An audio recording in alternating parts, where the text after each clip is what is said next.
Alors, shalom à tous.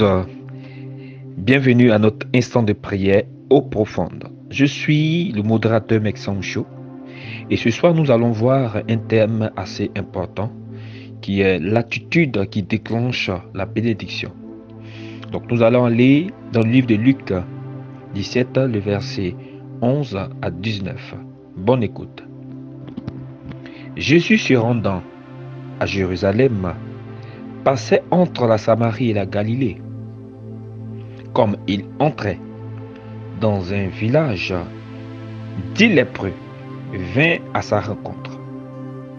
Se tenaient à distance, ils levèrent la voix et dirent: Jésus, Maître, aie pitié de nous. Dès qu'il leur eut vu, il leur dit: Allez vous montrer au sacrificateur. Et pendant qu'il y allait, il arriva qu'ils furent guéris. L'un d'eux, se voyant guéri, revint sur ses pas, glorifiant Dieu à haute voix, et tomba sur sa face aux pieds de Jésus, et il lui rendit grâce. C'était un Samaritain. Jésus, prenant la parole, dit: Les 10 n'ont-ils pas été guéris? Et les 9 autres, où sont-ils? Ne s'est-il trouvé que cet étranger pour revenir et donner gloire à Dieu? Puis il lui dit: Lève-toi, va, ta foi t'a sauvé. Bien-aimés, écoutons cette révélation de la parole de Dieu. Nous voulons comprendre une chose qui est très importante, qui est l'attitude qui déclenche la bénédiction. Et ce soir, nous retenons trois attitudes qui nous intéressent ce soir. Et en premier, nous allons retenir une chose qui ressort au travers de ce passage. La première chose est, dans un premier temps, l'obéissance. Nous voyons ces personnes qui viennent parler à Jésus, qui rencontrent Jésus et qui lui demandent la guérison, qui lui demandent un miracle. Et Jésus là vient simplement et leur donne une instruction. Peut-être ils s'attendaient à une prière spéciale. Peut-être ils s'attendaient à ce que Jésus arrive vers eux. Mais il a seulement donné une instruction. Et eux, ils ont simplement obéi à l'instruction donnée. Vous voyez, nous allons voir dans les 3 passages importants dans la Bible par rapport à l'obéissance. Donc nous voyons ici Deutéronome 28, le verset 1 qui dit: Si tu obéis à l'Éternel ton Dieu, en respectant et en mettant en pratique tous ces commandements et que je te prescris aujourd'hui, l'Éternel ton Dieu te donnera la supériorité, sur toutes les nations de la terre. Alléluia. Jacques 1, le verset 22 nous dit: Mettez en pratique la parole et ne vous contentez pas de l'écouter en vous trompant vous-même pour de faux raisonnements. S'ils avaient écouté, se disant: voilà, comme j'avais dit tout à l'heure, non, bon, il veut dire quoi? Il veut dire quoi? Seulement, tu n'as pas se présenter seulement aux prêtres. Il ne peut pas prier pour nous. Il ne peut pas prier pour nous. C'est quel nouveau modèle des serviteurs de Dieu ça? C'est quel nouveau modèle d'homme de Dieu ça? Il ne nous a même pas touché. Voilà comment ils pourront passer à côté. Bien aimés, soyons sages. Ils ont obéi simplement à l'instruction de Dieu. Et Dieu a fait grâce. Voyons aussi Proverbe 10, le verset 17. Celui qui garde l'instruction prend le chemin de la vie, mais celui qui délaisse l'avertissement s'égare. Alléluia. Vous voyez, c'est important la parole de Dieu. La parole de Dieu est esprit et vie. Et c'est ce qui est dans la parole qui doit être honoré et glorifié, même par notre obéissance. Parce que nous avons des instructions dans la Bible. Et tant que nous obéissons à ces indications, à ces instructions, nous réussirons toujours. Bien-aimés, soyons sages. Ce soir, nous voyons des attitudes qui nous donnent accès à la bénédiction et qui permettent que la bénédiction soit nos partages. Déjà, dans un premier temps, le premier point, c'est l'obéissance. Jusqu'à quel point tu es obéissant à Dieu? Jusqu'à quel point tu es obéissant à Dieu. Nous devons revoir cela au nom de Jésus. Nous devons revoir cela au nom de Jésus. Le deuxième point qui est aussi important, qui est la foi. Bien aimé, c'est la foi. Regardons la foi de ces personnes. En criant à Jésus, guéris-nous. Ils étaient convaincus que Jésus devait les guérir. Regardez-moi cette foi. En acceptant d'aller se montrer. En acceptant d'aller se montrer aux prêtres parce que Jésus les avait dit. Quelle foi.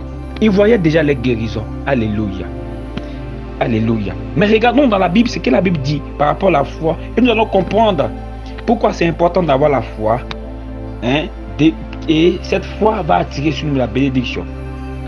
On va voir Marc 11, le verset 24, qui dit simplement, c'est pourquoi je vous le dis, tout ce que vous demandez en priant, croyez que vous l'avez reçu, et cela vous sera accordé. Ils étaient convaincus que s'ils appelaient Jésus, Jésus devait les guérir. Mais comment? Ils ne savaient pas. Mais ils avaient la foi. Donc, comme nous lisons Hébreux 11, verset 1, nous comprenons que, or, la foi, c'est la ferme assurance des choses qu'on espère et la démonstration de celles qu'on ne voit pas. Vous voyez? Mais allons plus loin.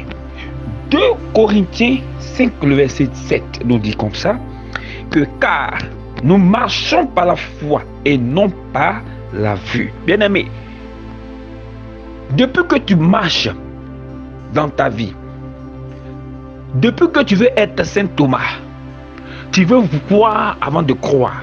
Qu'est-ce qui a changé dans ta vie? La foi est l'expression même de Dieu. Chaque fois qu'il y a la foi, il y a le miracle. La foi suscite le miracle. Alléluia. Ce soir, écoute-moi bien. Si tu veux voir la bénédiction de Dieu sur toi, dans ta vie du moins, si tu veux voir la bénédiction de Dieu venue élire domicile dans ta vie, il faudrait avoir les attitudes de foi. Et c'est la foi qui va te donner, qui va donner à ta vie d'être béni.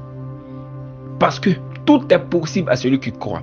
Et celui qui croit en Dieu, c'est alors que cette personne, à la vie éternelle, dit, j'ai donné mon fils afin que quiconque croit en lui ne périsse point, mais ait la vie éternelle. Bien-aimé, ce soir, écoute-moi bien.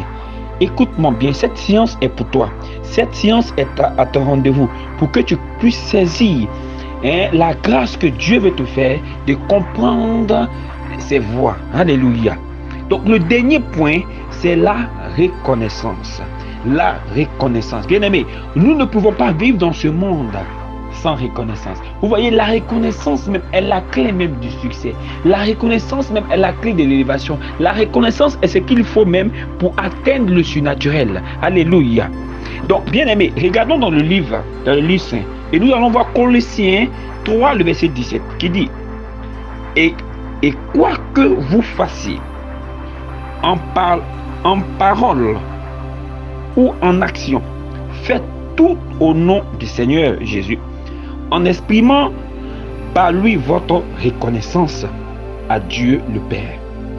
Et le psalmiste nous dit, dans le livre des psaumes 9, le verset 2, je te louerai, Éternel, de tout mon cœur, je raconterai toutes tes merveilles. Et Colossiens 4, le verset 2 nous dit, persévérez dans la prière, veillez-y dans une attitude de reconnaissance. Bien-aimés, soyons reconnaissants à Dieu. La reconnaissance est l'attitude qui plaît à Dieu et l'attitude qui attire sur nous la bénédiction. Ce soir, je prie que par la grâce de Dieu, que Dieu t'accorde d'avoir une attitude de reconnaissance, d'avoir une attitude de foi, d'avoir une attitude d'obéissance au nom de Jésus.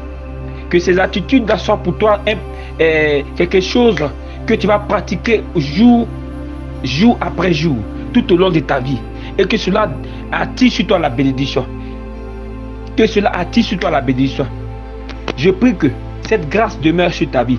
Je prie que cette grâce soit une réalité dans ta vie. Que les gens qui te voient sachent que tu es un homme de foi, tu es un homme d'obéissance, tu es obéissant à Dieu. Que les gens te voient, sache que ton amour pour Dieu est vrai. Sache que tu es béni. Que Dieu encore te bénisse pour sa grâce. Que Dieu encore te bénisse par ton obéissance, par ta reconnaissance. Que tu sois un homme reconnaissant.